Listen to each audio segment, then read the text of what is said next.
Welcome to Does It Sing with David Goldsmith and Friends, a podcast from Virtual Stage Lab. Chers lovers of musicals, it is with deepest pride and greatest pleasure that we welcome you to our humble podcast. And now, we invite you to relax, pull up a chair, and ask yourself these three basic questions. Does it sing? Do I care? Why this show? Why now, mon frère? These three questions are the best when you decide, should I go there? Every show is a fight. It takes years to get it right. Is there conflict? Is there tension? Are the stakes too low to mention? First assess your milieu. Is there too much work to do? Will it bring the raison that it needs to bring? Nail down the atmospherics, then we'll craft some lyrics. Should it be? Do we care? Does it sing?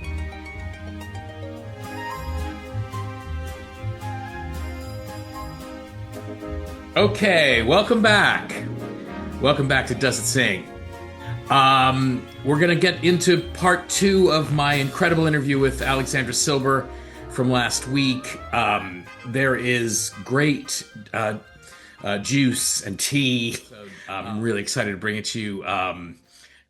Lots to look forward to about the nuts and bolts of what it took for Al to get that Brigadoon revision that she'd done approved by the Lerner Estate. What the moment to moment was about the deal making and getting it there. So it's going to be super interesting.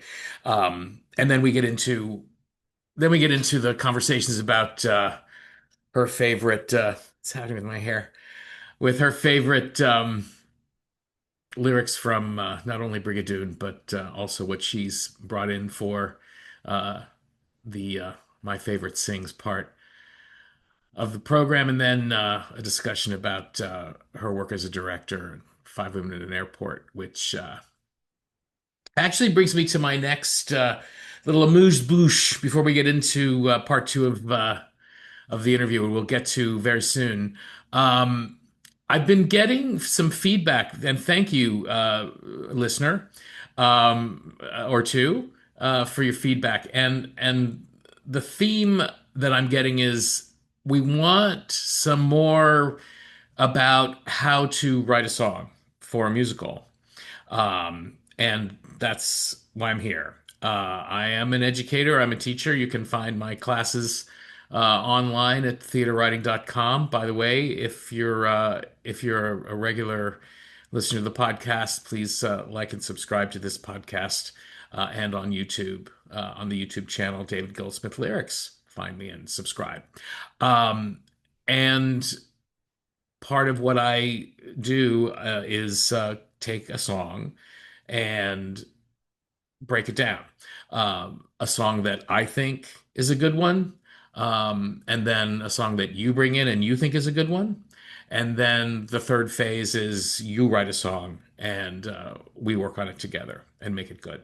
But a part of that challenge for me is I'm going to usually be bringing in songs that are by, the masters. But I think this week, because it connects to what we talked about in the podcast with Al, and a particular scene that led into the song I'm going to talk about, which I've decided I'm going to talk about. So first, give a listen to this.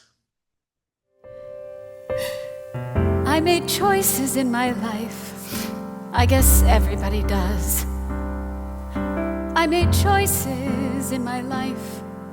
What could be against what was? And although I had my dreams, guess I had more dreams than time. But I'll try to not regret any hill I didn't climb. I may not write the perfect novel. I can't compose the best song when they make lists of famous artists who know those who know that I belong.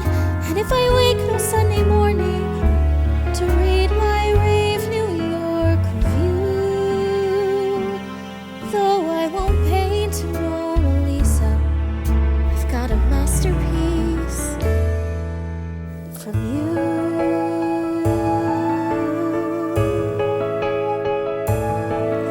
They were written with my heart, they were sculpted from my soul, they were molded from my dreams, each one a piece that makes me whole.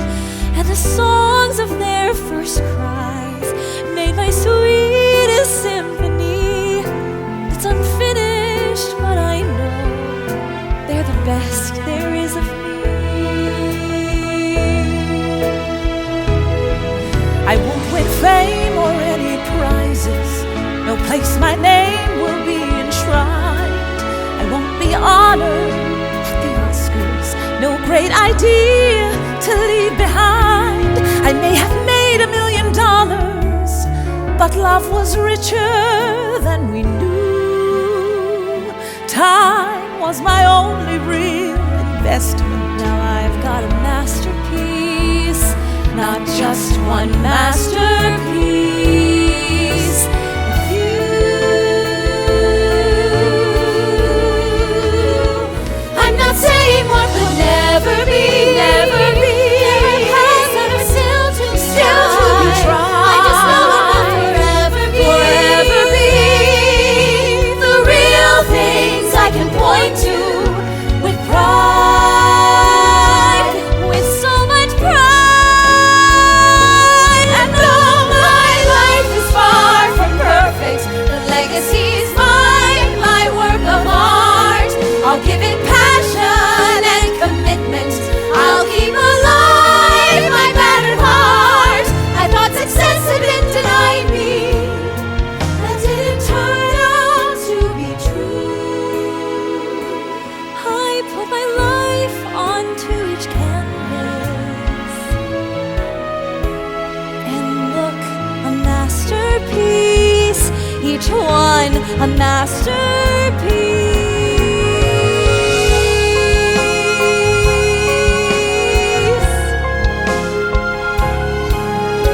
I made choices in my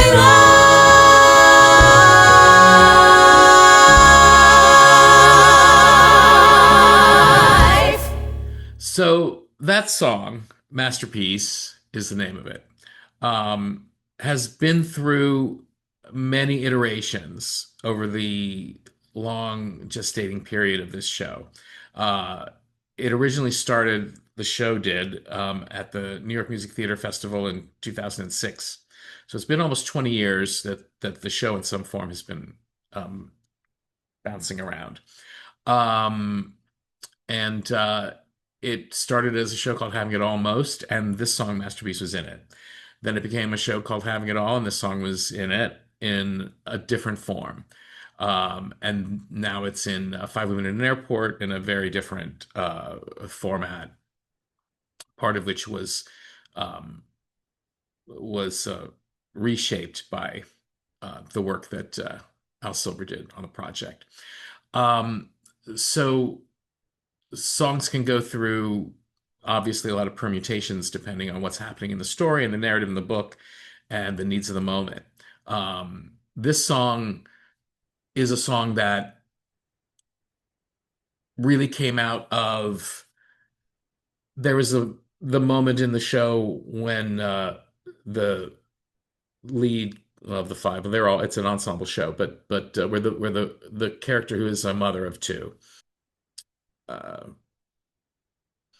comes to the realization that whatever else has happened in her life, whatever disappointments, setbacks, failures, and decisions that she's going to make about that in the future, that she has to acknowledge that what she has accomplished, whatever it is, having gotten to the point she's at, is a triumph in itself.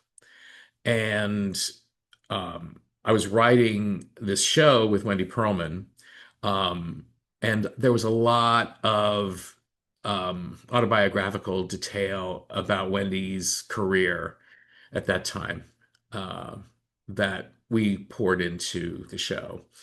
And because we had both attended the same conservatory of music, and we were at that point, I guess what, like we were in our 40s when we started writing it. So we were quite removed from the experience of having been in conservatory as music theater majors and having those dreams. Um, so I had a very personal connection to there's going to be this moment in the musical, at the climax of the musical. And I think just to start with, how do I write a song for a musical? It really does help if you do have some personal connection to the material you're writing. It's not essential. I mean, if you look at the work of Stephen Sondheim, um, and any dramatist who's writing lyrics for the theater, you're not always going to identify with every character. And in this case, I had to write an entire score about women, um, really using Wendy's experiences as my research, but also just employing what I can only imagine is universal truths about love and marriage and career, that are not gender specific.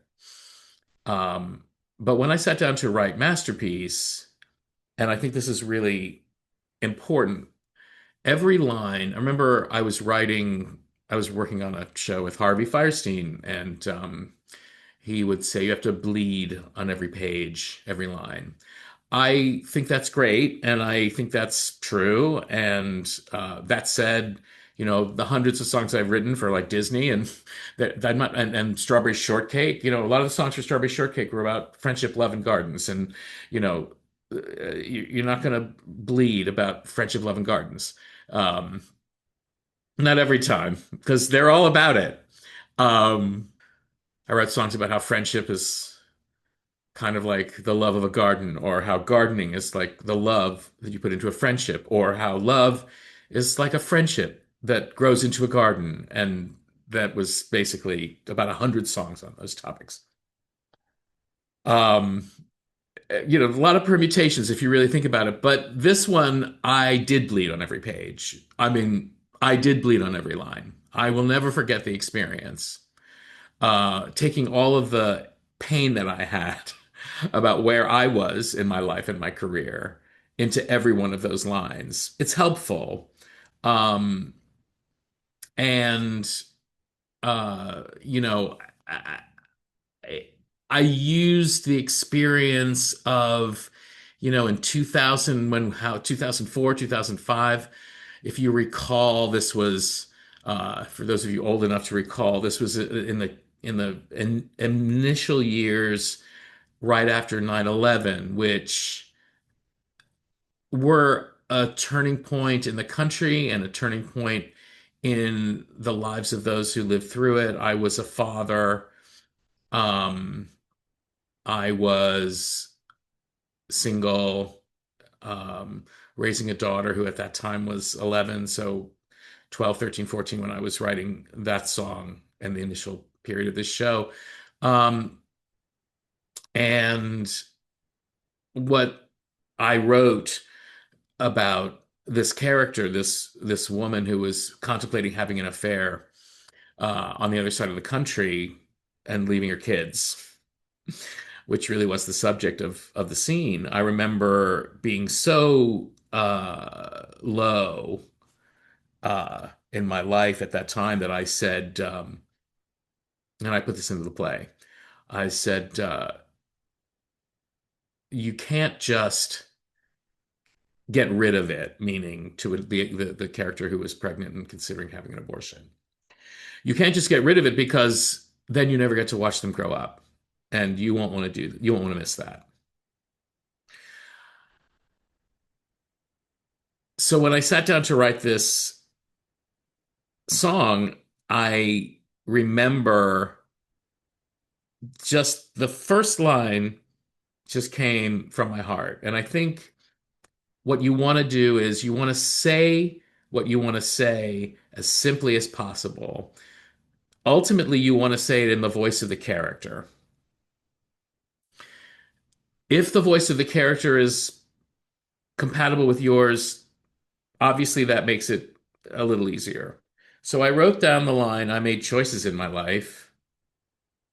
Um, and I started to cry because I just thought, fuck, I made choices in my life, and here we are. And then I thought, well, I guess everybody does. Like that, there's nothing so, and so I thought, okay, great. So those are going to be the first two lines. You have to be really careful. You have to understand if you're going to write something as raw as I made choices in my life, I guess everybody does. At a certain moment, and not too far down the road in that moment, you have to decide what the art of this is going to be. Because it really can't just be something that you would say to your therapist. That's not art. And yet the art can't be too self-conscious of being art. So it's this very fine line. And you have to find what the craft is inside of it. So as a lyricist, I made choices in my life. I guess everybody does. Has a rhythm to it. And if it doesn't have a rhythm to it, you need to find it. So if I'd written, I made choices in my life and whatever, and I guess that's just true for everybody. Let's say I said it, and that's just true for everybody. And that's just true for everybody. You must have a sense that that will not sing. I made choices in my life does. I made choices in my life. I guess that's true for everybody does not sing. But I guess everybody does sing, especially rhythmically coming off of I made choices in my life. I guess everybody does, right? Then I made choices in my life. I restate what could be against what was. So I'm advancing the idea of what those choices were, and I'm rhyming successfully does with was. Simple, clean, true, and we've established the thesis of the song. And although I had my dreams, guess I had more dreams than time, but I'll try to not forget any hill I didn't climb. So I've established a rhythm. I'm going to hand this to John Kavanagh, my composer. If you're lucky enough to have a great composer to hand it to, or if you are that composer. And I want to say, if you are your own composer, it's really, really important to not let yourself off the hook rhythmically and think, well, I can just futz around with the scansion of these lines and these words because I know I can sort of fit it in and make it work. And if I'm enough of a musician, I can really get in my own way by crafting a 5/8 bar here, or I can add a beat and make this a 5/4 bar here. And you can do that because you've got the skill to do that, but that doesn't hardly ever mean you should. Okay? You've established something an audience is going to hear for the first time. So the visceral experience of your audience is something you need to always have in mind.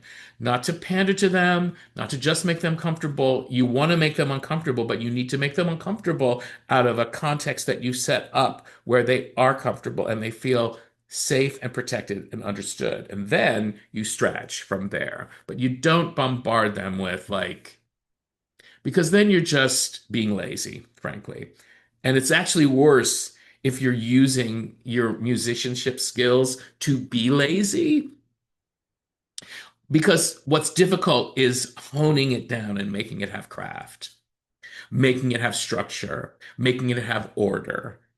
You cannot make chaos out of chaos because it's boring. But you can make chaos out of order, and you can make order out of chaos because both of those things are interesting. But chaos out of chaos, you're just masturbating. Okay? Okay. I made choices in my life. I guess everybody does. I made choices in my life, what could be against what was. And although I had my dreams, Guess I had more dreams than time, but I'll try to not regret any hill I didn't climb. Now I'm setting up that be I'm going to be unfolding this idea. That's the verse. I'm going to be unfolding this idea in the choruses in the form of things I didn't do and making the point via negative, which is interesting inherently because it has tension. It has inherent tension. Does that make sense? Okay. I'll never write the perfect novel. So I'm just an artist, right? And I'm sitting here writing this thing. All I'm really doing is writing musicals. So I want to expand on, like, I don't want to just, first of all, I recognize as a person living in the world that most people don't care about musicals. You guys do, thank God, or we'd have nothing to talk about. But we need to understand that in the wider world, musicals are not like, an essential thing, like for anyone, but they are. But they're not. I'll never write the perfect novel. A lot of people write novels. I won't compose the world's best song. Now, as I'm writing all of these, I'm killing myself, right? I'm 40 years old. I'll never write the perfect novel. I'll never write the perfect novel. I won't compose the world's best song. Now, keep in mind, I'm also thinking about meter, and I'm thinking about how it's going to sing word by word. Are the words, they don't have to be all of them lovely, and they shouldn't be all of them anodyne and just, plainly conventional. They should be just interesting enough that my ear is interested, but not so interesting that they don't sing anymore and it's ugly to listen to, right? Because this is going to be a ballad. I know that. I won't, I'll never write the perfect novel. I won't compose the world's best song. When they make lists of famous artists, the world won't know that I belong, was the original lyric. The world won't know that I belong. Now, to write that is a painful fucking thing, and I definitely was crying through writing those words. To let go of those things one at a time is the content of the drama that's taking place within this character and this moment. The point of this character beating themselves up is to let go of these dreams so that she can actually move into her future. She has to, one at a time, release these things so that she can then move on. Now, how conscious of that am I when I'm sitting down to write it? Somewhat. But also, I'm also free to just go through this vein and see where it leads. Take it as far as I can go and see where it leads. So the next line is, there won't be any New York openings. The Times won't print my rave review. I'll never paint a Mona Lisa. My only masterpiece is you. And the you is, in this case, when I originally wrote the lyric, was my kid. And it was my kid, who at that point was, 11, 12 years old.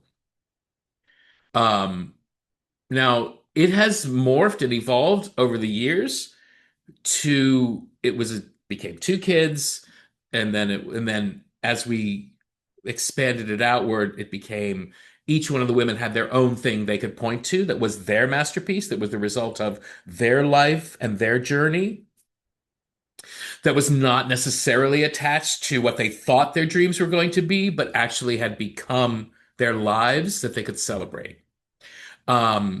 Which Alexandra Silber and the actors who worked on Five Women in an Airport honestly really helped to, as you saw, and I'll maybe play some more of it, help to dramatize directly. And then I rewrote those lyrics to make them very character specific within the song. Originally, the song was just Amy, just the one character who was at the crisis moment of, was she going to go through with having this affair on the other side of the country?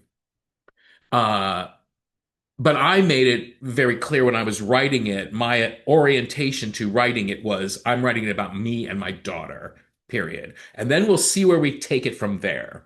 So my initial thought was just get it down for your own, your own personal um, satisfaction, I suppose, so that you can make it the deepest, truest piece of writing you can make it, and then you can adapt it to the character, right? So therein lieth a lesson, which is make it personal and then adapt it to your character. Okay, so that's that. So now for me personally, so very painful to write. They'll never, there won't be any New York openings. The Times won't print my review. Now, you also notice that I am keeping the meter very consciously. I'm keeping the meter consistent so that when John goes to set that lyric, he's not trying to find some melody out of nowhere, or he's not trying to connect a bunch of ideas that don't inherently create a song into a song. It's not fair. It's just not fair to hand a composer as a lyricist. It's not fair to hand a composer a lyric that's just all over the place and say, figure it out. There are times for that in the musical theater canon, maybe, but usually not. And if you're going to do that, you're really asking for just some shitty work to come out. If you're not willing to hone that lyric into something that makes sense on the page structurally, rhythmically, scansion wise, the rhymes line up. You're not asking for a melody that's going to, when it returns, is going to throw off the prosody of what you're saying, by which I mean, if the melody says, if you're creating a melody that's going to say, I'll never write the perfect novel, I won't compose the world's best song, there won't be any New York opening, the world won't know that I belong, there won't be any New York openings, the Time won't print my rave review. If you're not consciously aware that you're setting up a rhythm that's going to emphasize a certain moment in the line, and you do things that will, for example, if I were to have written the line so that the words came out like there won't be any New York opening or something. Like, I mean, I made a joke about it in the last episode with Al, again, I don't want to bag on Hamilton. It's just the first thing that comes to mind. I'm just like my country. I'm young, scrappy, and hungry. And I'm young what? I'm young, scrappy, and hungry. I'm Scrapian? Scrapian cuisine? What is Scrapian? No, I'm just like my country. I'm young, scrappy, and hungry. But if you were really going to make that clear first time listening to it, you'd have to make scrappy and a triplet figure on the next beat. I'm young, scrappy, and hungry. But young, scrappy, and hungry. But I digress. Keep it clear, simple, and consistent rhythmically. You can always fuck with it later. If it's too ordered, you can always disorder it. But it's much harder. It's your job to take the chaos and create order from it. So to go back, there won't be any New York openings. The Times won't print my rave review. I'll never paint a Mona Lisa. My only masterpiece is you. So at that point, I know I'm going to bring it to my only masterpiece is you. So when I know I'm going to be singing about masterpiece, what's my reverse engineering of that thought? Well, what's the most famous exemplar of a masterpiece? The Mona Lisa. Okay? Not hard. Not going to change the world, but has it ever been used in a song before? Not that I know of. That's the other thing. Know your genre. Know the history. Know the repertoire. Know it. And wildly, not in any musical theater repertoire that I'm aware of, is Mona Lisa really like a thing. Maybe, but not in this way and not in this context. No. So I'll never paint a Mona Lisa. My only masterpiece is you.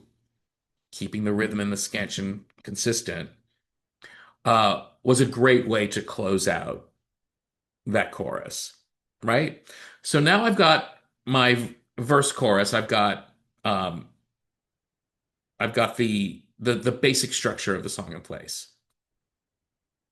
Now I did a whole second verse. I won't get into the second verse now. Now, when you go to your bridge, you want a departure, you want a new idea, you want a perspective shift on the theme. You don't want to talk about nothing, and you don't want to keep in the same vein as you were. So I vary, but you're also in the same song. So what I will say is that it's a song about what I won't do, what I won't do, I won't do. And so the bridge, I think, very consciously, but I think effectively, says, I'm not saying what could never be. There are paths that are still to be tried. I just know what will forever be the real things I can point to with pride. Um, so we're still in the same song, and she's still the same character, and she's still approaching things from, I'm going to define what I will do by what I won't do. And then she's saying, but I won't just define what I won't do by what I will do. I will show you what I will do. The other thing I want to really emphasize is the internal rhyming of lines 1 and 3 with 2 and 4. Because I think a lot of times it's a harder thing to do. It takes an extra, whatever, half hour out of your day. Maybe it takes an extra day, but it's worth it because it makes it a song. So it makes it actually feel like, I actually had an experience of a piece of songwriting as opposed to somebody just slopped out some, words and music and I listened to it and that constituted a song. It was like, no, actually, I'm not saying what could never be, and I'm using what is unfortunately, that would be the anti-penultimate rhyme. Ever be anti-penultimate. So penultimate would be if the rhyme fell on the syllable before the last syllable. Anti-penultimate is if the rhyme falls on the third two final syllables. So I'm not saying what could never be. Never be. It's on never be. There are paths that are still to be tried. That is your rhyme, the end of the line. We're calling that a masculine rhyme sometimes. I just know what will forever be. Never be, forever be. Okay? That's where the accent's going to fall. I'm setting that up musically as the lyricist. The real things I can point to with pride. So that's important for the artfulness of what you're doing, that those internal rhymes inside that bridge, inside that verse, are accurate and falling in the right place. It makes us understand in a very powerful way that we are inside a song. We're experiencing it viscerally. It's hitting our ears, it's hitting our hearts, ears, hearts, all the same way. Then the final chorus is, so we've done, it's basically, it's an AABA, this song. So there's the A, which I'm going to call the chorus. Chorus, bridge, now a final chorus. The final verse of the original lyric, as it came out as a solo song,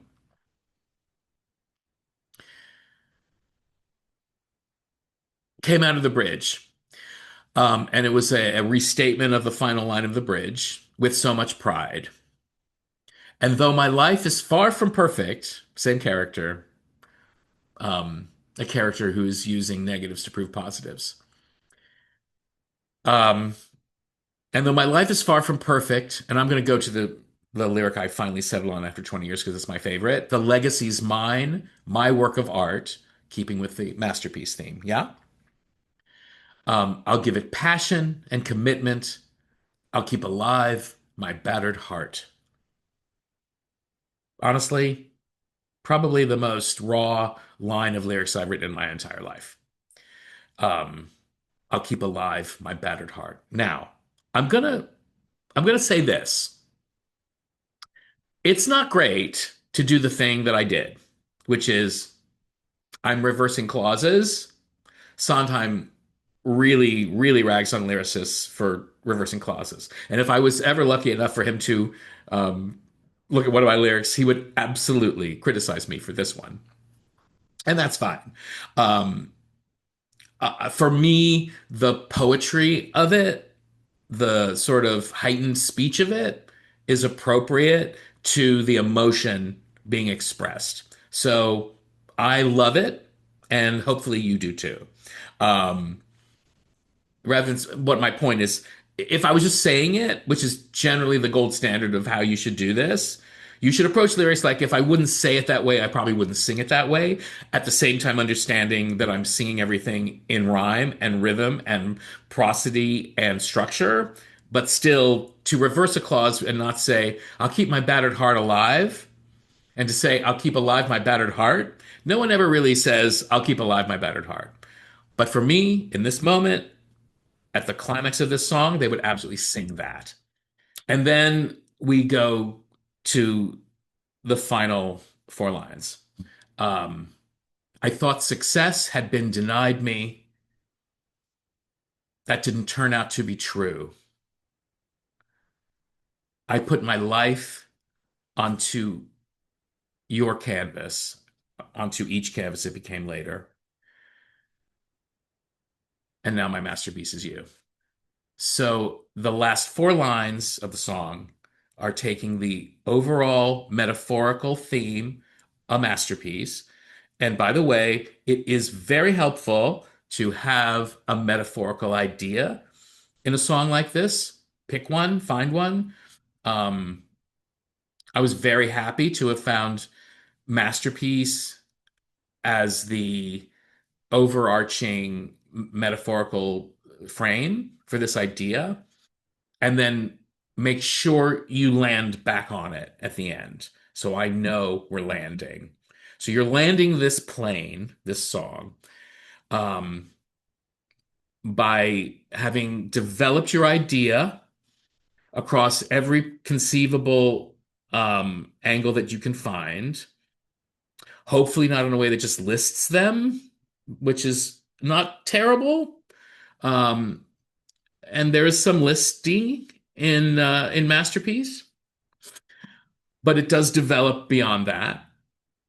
And we come to the last four lines, bringing it home, um, with the same rhythm and scansion and meter. So I'll do it again.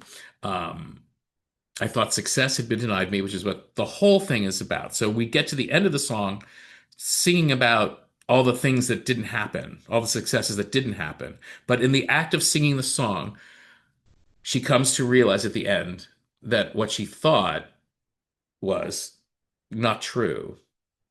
And that is the journey of the song. The journey of the song is to get to the end and say, I thought success had been denied me. That didn't turn out to be true. I put my life onto each canvas, and now my masterpiece is you. So you will see from the song itself how it developed over time and how that central set of ideas became adapted to the character and the circumstances and the time. But the foundation came out of experience, strength, and hope, and also devastation, pain, loss, grief. And what Harvey said to me was blood on every page. And I did. I bled out every single one of those lines. I mean, metaphorically, of course. And then finally, to end the song, I just went with my instincts. I didn't want it to be pat and too neatly, tidily tied up. But I wanted the song to have the emotional resonance that I felt it needed to have. And I just on instinct went and said, I'm going to see what happens if I end at the beginning. And I made choices in my life to the end of the song so that we would once again hear the prism of that theme statement and how now it was resonating as the final statement after we'd gone through the journey of the song. And what I found was that because of where it sat musically, it dramatized when all of the women sang it, that this was what they had. I made choices in my life, and they could sing that with as much power as they possibly could. But that was, again, all they get. I am the sum of the choices I have made. And that was much more powerful ultimately than ending the song conventionally. So that's my little takedown of Masterpiece. That is an answer to the request to talk more about how to write a song for the theater.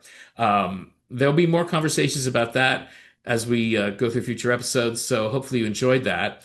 And if you want to hear the incredible performance of and see the incredible performance of Brianna Marie, Caitlin Fu, Katie Garrity, Kate Rockwell, and Elena Shadow in Five Women in an Airport, do go to Five Women in an Airport musical.com or find us on the Virtual Stage Lab page, or just go to YouTube and type in Five Women in an Airport and watch the whole thing. It's really a treat. We're going to talk more about it at the end of the episode with Al Silber, and I hope you'll stick around for that. It's going to be really special. I won't win fame or any prizes. No place my name will be enshrined. I won't be honored at the Oscars. No great idea to leave behind. I may have made $1 million, but love was richer than we knew. Time was my only real investment. Now I've got a masterpiece, not just one masterpiece.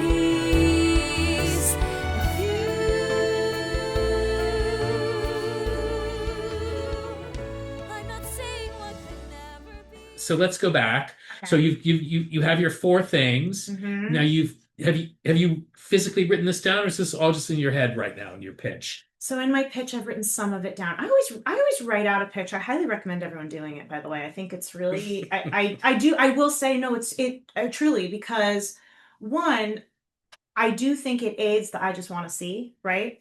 If you say, this piece reimagined, in this adaptation, I am attempting to, and I make my 4 points. How am I going to achieve that in conclusion? If it's like 2 pages, Yeah. it's a sendable, shareable discussion starter. Yeah. That you don't need to get on the phone and do a giant 20-minute TED talk. You just mail this thing. It also really does help you solidify your ideas. Yeah. Everyone try it. So I always write my pitch ideas down. I sent it off. Discussions started happening. And then let's go back to gosh darn Alex Silver. Alex Silver, I had the original 1947 in PDF, and he typed it all up. Aw, God love him. God love him. Including all the songs in all caps. In all caps. And because they were shouting. They were coming in hot. Coming in hot. And they were coming in hot. And he was like, well, I guess if this is how it's coming in, I'm going to... They are going home with Bonnie Jean. Anyway, so he typed it all up for me, and I just took it scene by scene and, note cards, arranging it, and... Well, wait. You're a little bit ahead of us here. So you had you literally just sent a 2-page document. Yeah. And they read it, and they said, great. Give it a whirl. Give it a whirl. I gave it a whirl. You made some sort of deal. I did not make a deal at that point. I just said, I'm just going to go with some things. Really? I did, yeah. Wait, so you did not have a deal I did not have a deal. Wow. Yeah. Oh my God. So this is a big leap. It was a big leap. And what I will say this, you are a better man than I at that point I would have been like, oh, sorry. We're going to need to make a deal. I mean, I will say this, that obviously there's a certain point at which you make a deal, right? But at that point, I think I knew, who am I? I've never done this. If they just allow me to. I mean, I'll tell you who you are. You're Alexandra fucking Silber. That's who you are. Author of White Hot Grief Parade after Anna Tefka. I have not made inroads in this particular part of the creative industry, and I've been in the show business long enough to know that those things do matter. And this would be a real chance for me to prove myself. And it would be mutually beneficial that I would get to tell this story and honor their ancestors. They would make licensing money. It would benefit us all. You know, there was an opportunity for there to be a future, but I think I knew, you know, I'm really glad they like this. I'm going to give it a whirl.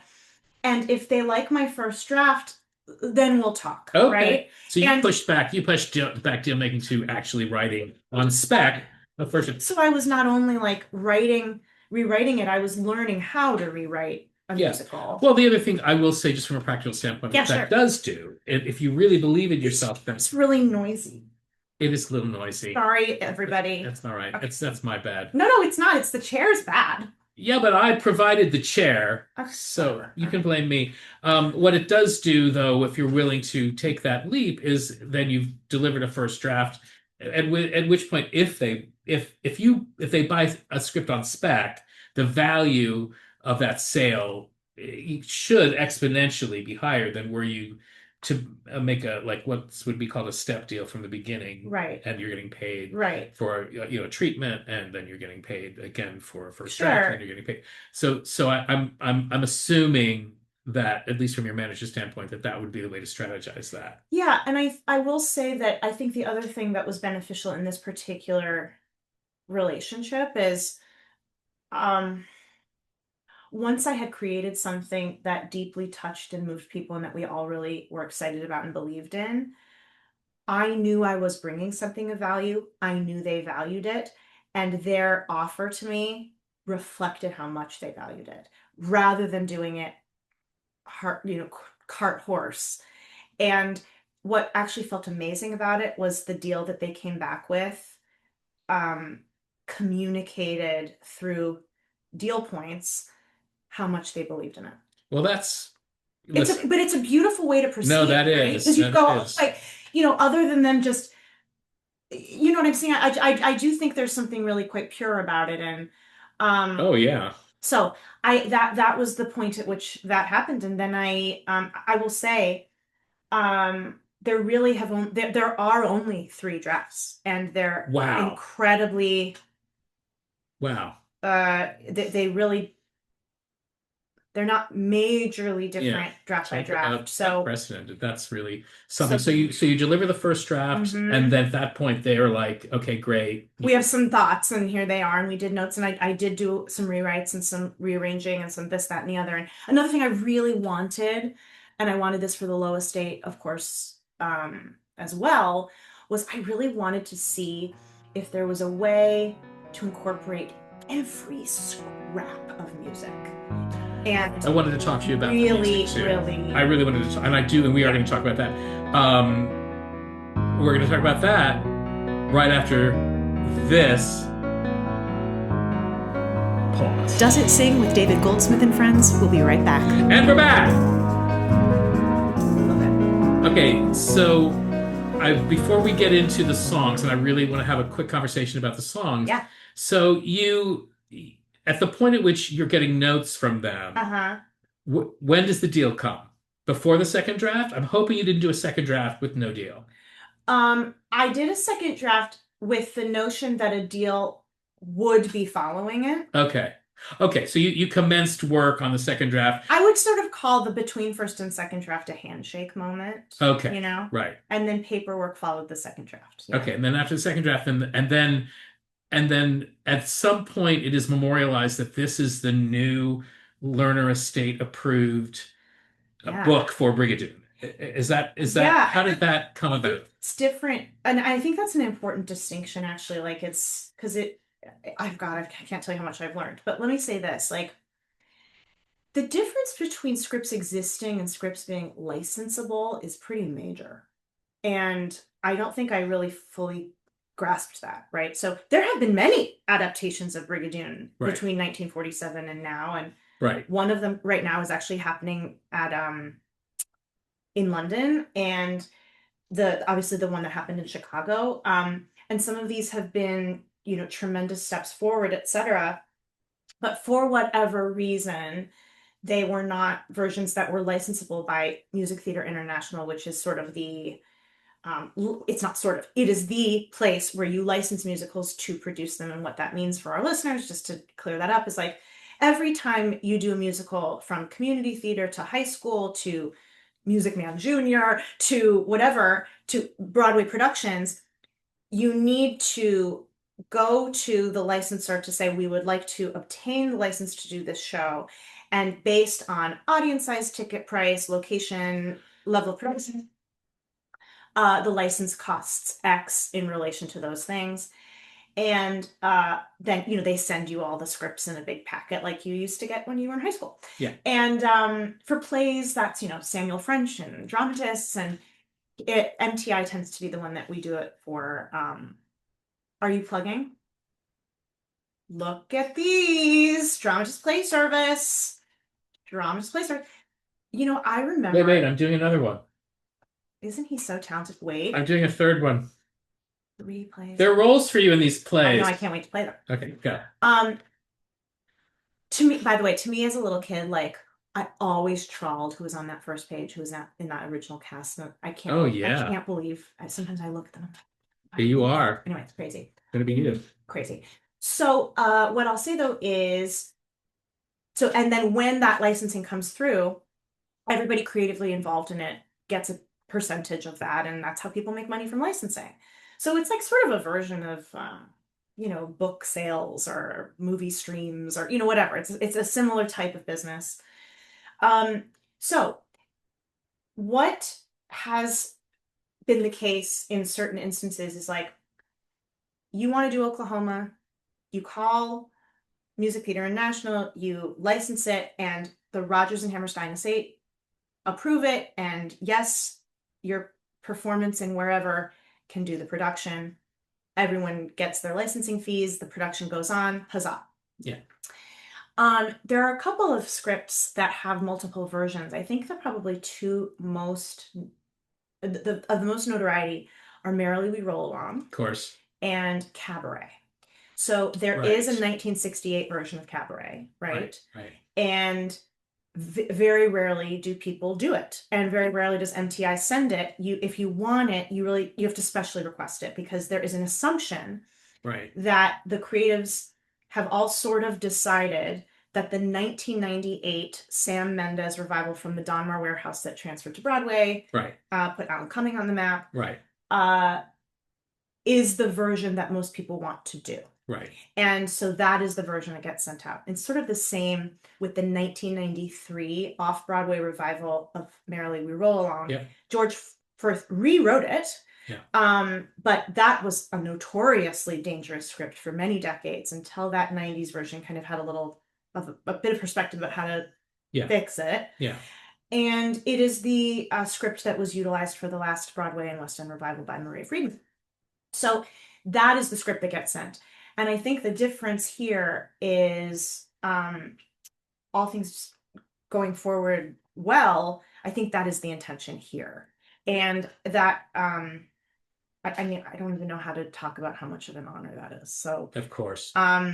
And hopefully it will bring.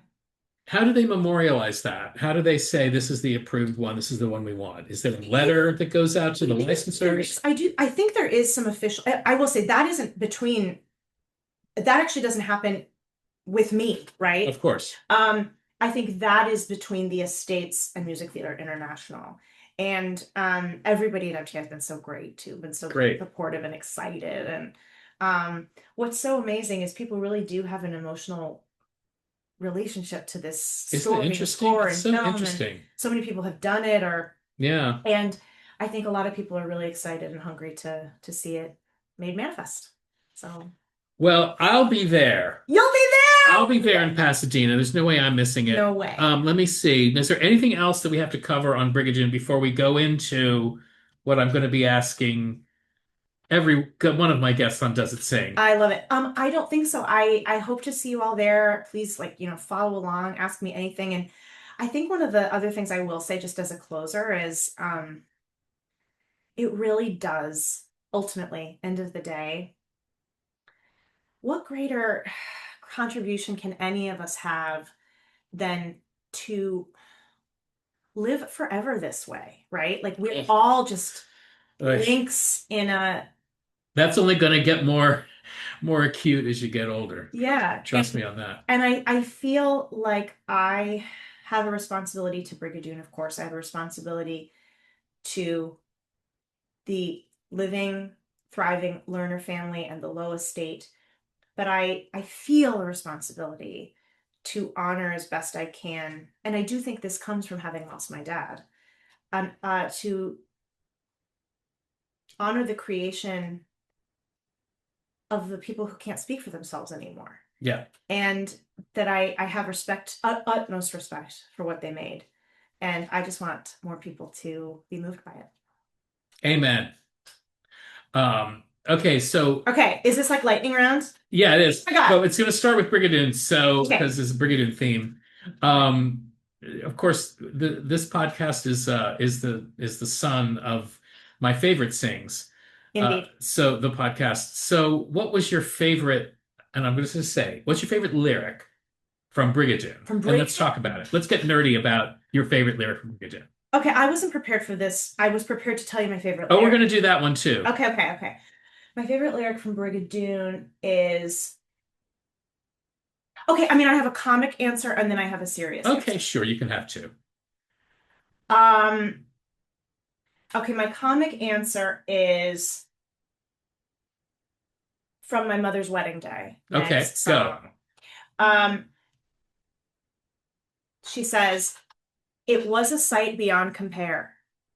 I ought to know, 'cause I was there at my mother's wedding day." And you just go, Yeah. phenomenal. Tell us. Okay, you're getting character. Yep, you're getting character. You're getting narrative. Yep. And you're getting, pristine craft. Pristine craft, self-effacement. Yeah. It's just so, wry wit. What more could you ask for? Is there another little snippet from that song? You can that's good stuff. It's good stuff. Not off the top of my head. All right, this is Alan J. Lerner, folks. Alan J. Lerner, who was the book writer and lyricist. And by the way, just so our listener knows, not a lyric did you change, correct? That's not entirely true. All right, I let's hear changed this. 4 words. 4 words. Oh, great. Want out there? Yeah, let's have it. Okay. 2 weary hunters lost their way. I was like, I don't want guns. So I said 2 weary travelers lost their way. Great. They love Scans. Perfect. By the way, in my pitch, yeah, I specified beforehand which 4 words I would be changing. Amazing. See, that's a very important detail. Okay. The state needs to know that. Exactly. I mean it. They really do. They do. It's important. They need to know that you have respect. And also, exactly, respect. And also that I'm not taking any of it blithely, right? Yeah, and lyrics are a different animal, which is probably a whole other conversation we could have sometime, than book. Yeah. In terms of revisions. Absolutely. Because of how they fit on the music, frankly, and how they sing in the... Indeed.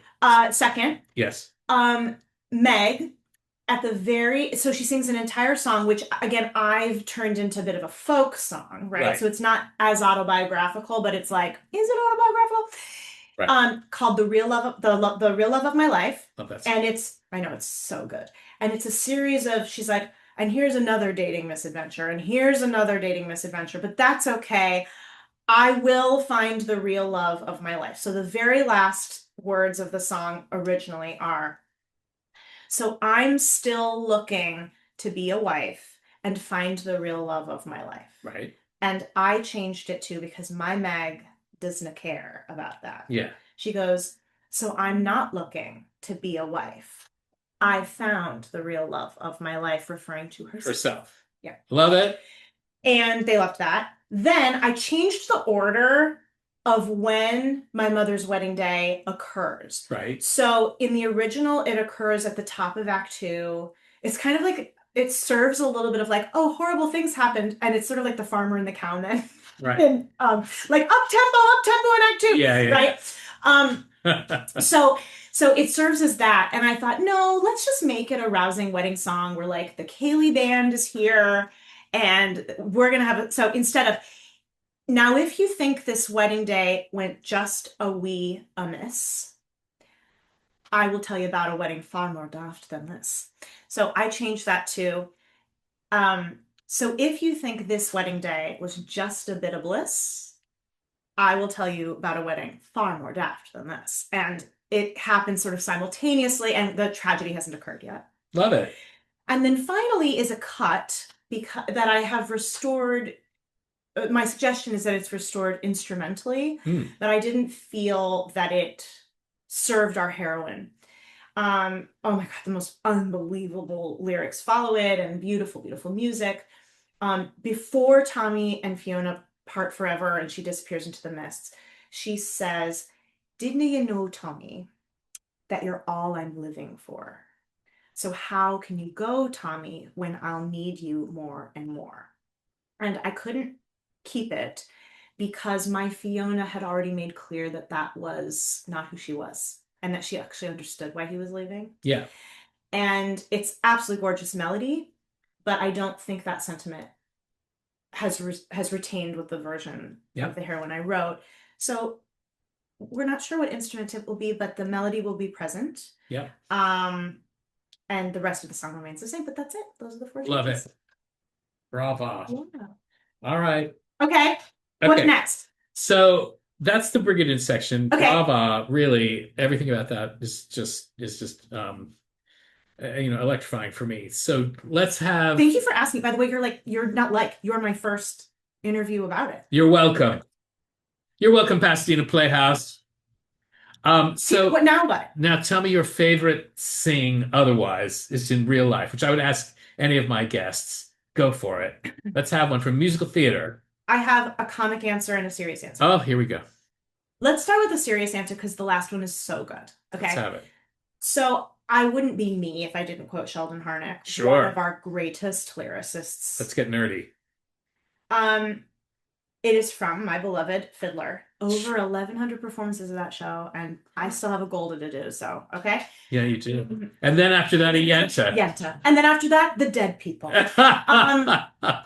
And it is in a number I have never been in and likely will never be in, L'Chaim. And it's in an up-tempo, but the sentiment is poetry, and I think you would agree. Yeah, I'm sure I will. God would like us to be joyful. I knew that's where you're going. Even when our hearts lie panting on the floor. What?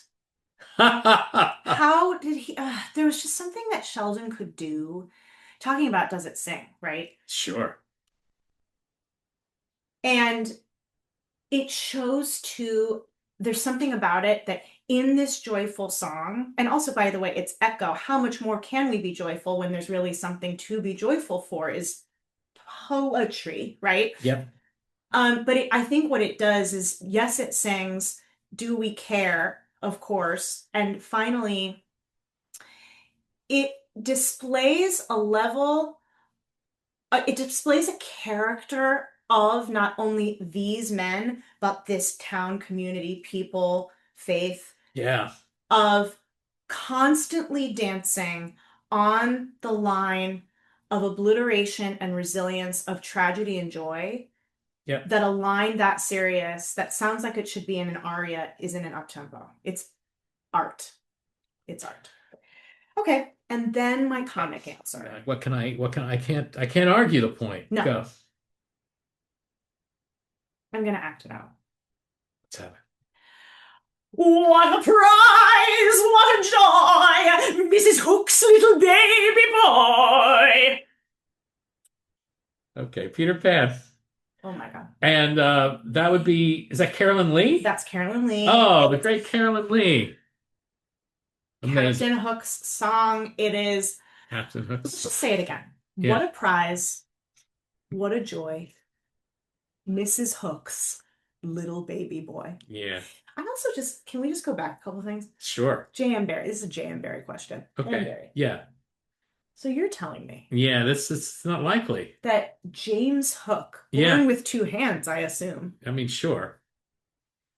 We did not know that he, what is his dad, Alan Hook, right? Right.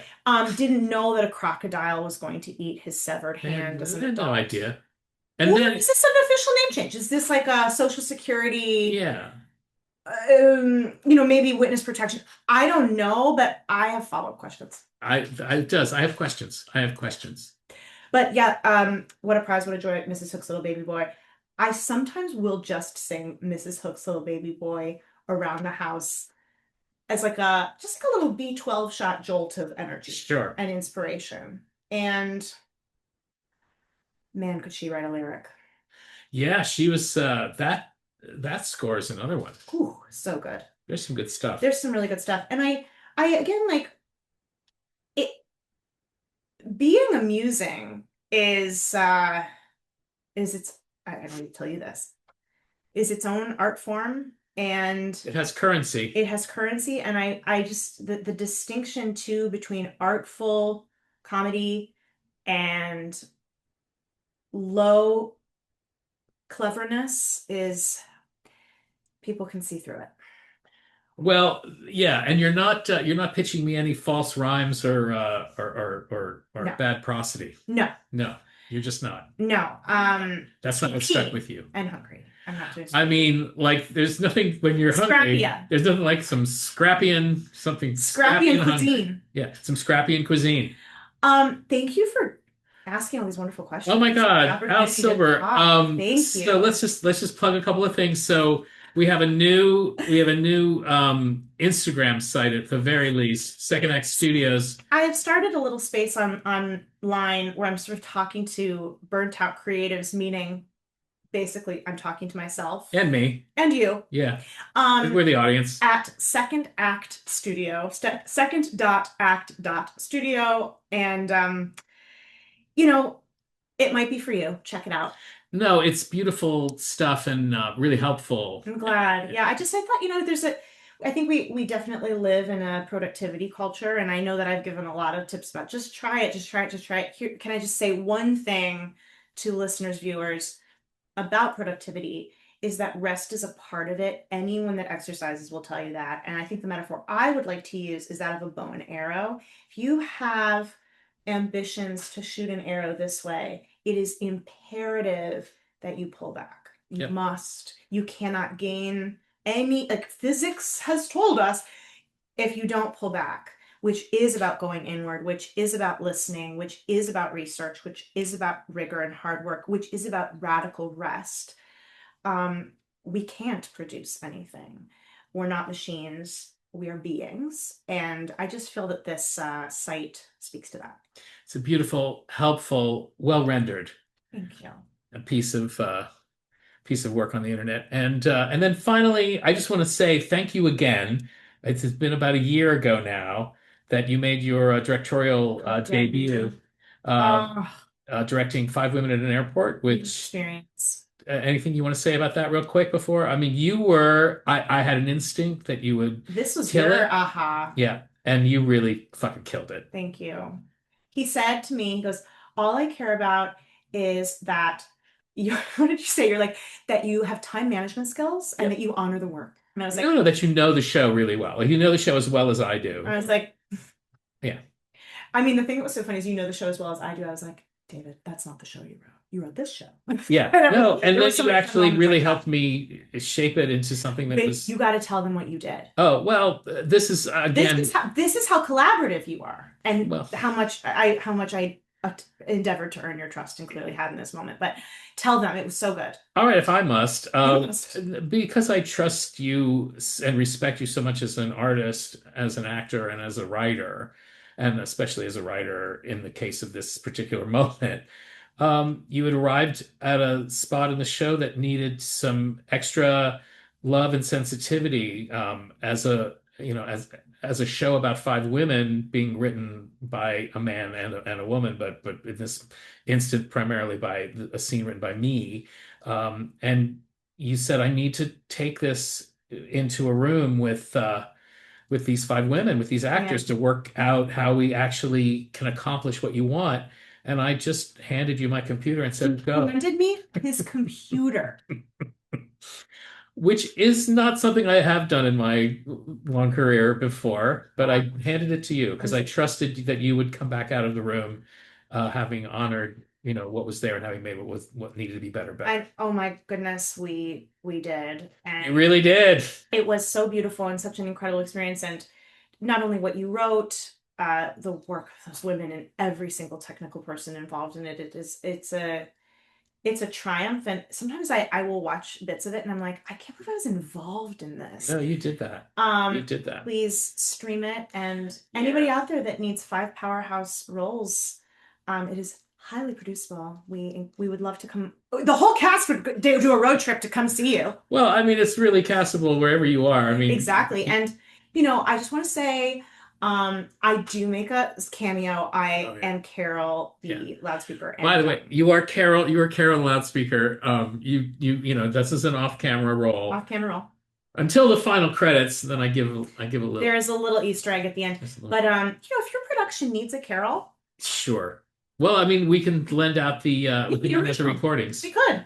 By the way, but Carol is my daughter and son-in-law's favorite thing about the entire show. That makes me so happy. Which is really quite something considering. She's having a terrible day. The powerhouse cast. It was. She's having a terrible day. It was unbelievable. I just was. You were like, who's gonna be Carol? Me. I could not have conceived of what you would have brought to the role of Carol. 5 Women in an Airport is now streaming on YouTube, along with this particular podcast also streaming on YouTube at the David Goldsmith Lyrics channel. Please subscribe, like, and do all those other things that we need you to do to make our lives worthwhile. Thank you for having me. Alexandra Silber, my friend, my colleague. You're my sister. You're everything. You are. So that's it. Thank you for being here. We'll see you next time. Love you. Love you. Okay. Bye. All right, I guess that's it. I'm gonna hit the end. Did we do it? We really did. That was a good one. All right, I'm gonna hit the end. Ready? Bam! Does It Sing with David Goldsmith and Friends is a production of Virtual Stage Lab. Virtual Stage Lab was founded by Paul Gordon and David Goldsmith to create film captures of original musicals and plays to democratize how theater gets developed, seen, produced, and licensed for production. If you have a particular song, show, or story idea from a musical that you'd like to have David discuss, break down, and analyze whether or not it sings, please contact our Director of Marketing, Melody Munitz, at virtualstagelab@gmail.com. For more information and our catalog of original projects by David Goldsmith, Jane Eyre's Paul Gordon, Disney and 5 Women at an Airport's John Cavanaugh, and others, go to www.virtualstagelab.com. Main title parody lyrics written and performed by David Goldsmith. End title music by Paul Gordon from the Gordon and Goldsmith musical My Improbable Sisters, starring Jenna Lee Rosen and Tony Award nominee Jasmine Amy Rogers, now available to stream for free on the Virtual Stage Lab page on YouTube. If you enjoyed what you heard today, please remember to like, comment, share, and most importantly, subscribe to whichever platform you're listening on, especially the David Goldsmith Lyrics page on YouTube. Thank you for listening. Welcome to the community. This has been Does It Sing with David Goldsmith and Friends. David doesn't have a friend. Oh, come on, Mom.